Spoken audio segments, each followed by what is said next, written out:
Hans, congratulations. You just won your round 4 game to move to 3.5 out of 4. How satisfied are you with your play and the results? Yeah, this game was so bad. At some point, I felt like everything was symmetrical. And then, usually I thought the position was really hard to understand. I thought, it's like symmetrical and I'm up a tempo, but he played really well. Maybe I was too optimistic by playing b4, opening up my king. And then at some point, it got bad, and then he made a mistake, and then I swindled per usual. And then, yeah, the rook endgame, after after I played knight takes c5 and I get rook endgame, then it's sort of my style. I can just play boring technical chess, so it's easier, and he's a very attacking player, so it was not surprising that he just collapsed. But it's a very tiring tournament. Magnus talked earlier about he actually asked last night if he could take a bye today. That's how tired. Yeah, no, I asked for first round bye, but thankfully that wasn't needed. I think it's normal for buys. Some people sort of have strategic buys. I think Parham in Reykjavik, he took a bye in round 3, he won the tournament. So maybe, I think for morning rounds, if you can sort of time it well, it's smart, because the morning I can't play.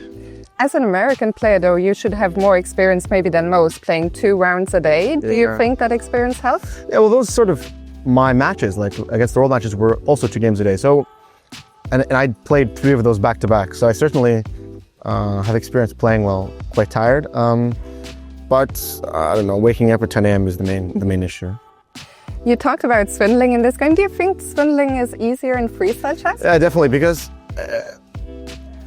people definitely, since it's weird, like all the positional dynamics, because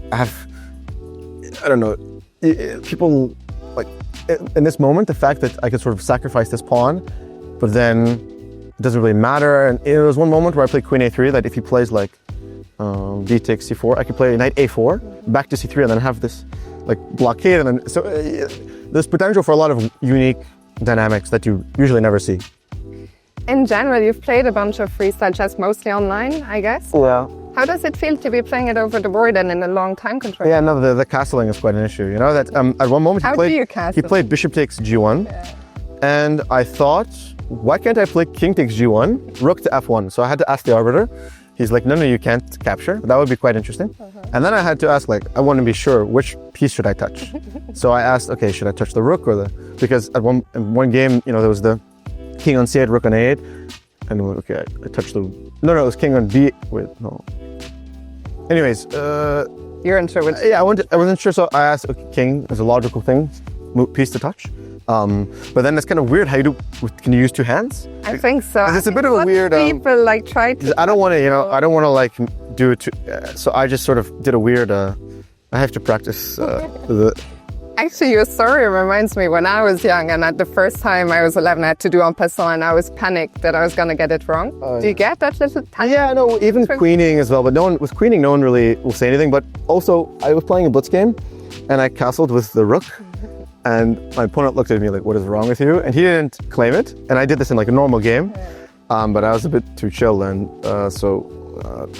there's it was against Fedor Save, the video went a bit viral. But anyways, so hopefully, I don't think anyone would claim it, right?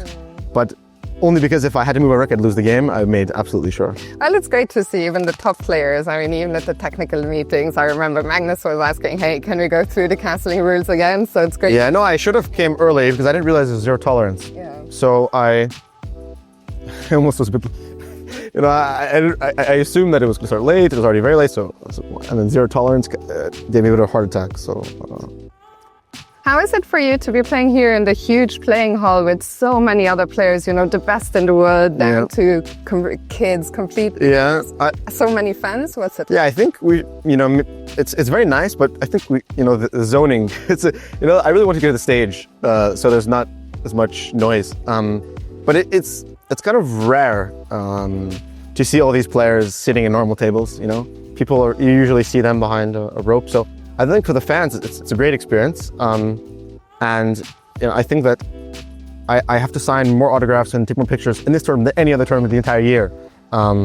So I guess it's good for the masses. And do you appreciate the support? No, it's great. I have a rule that kids I won't say no to.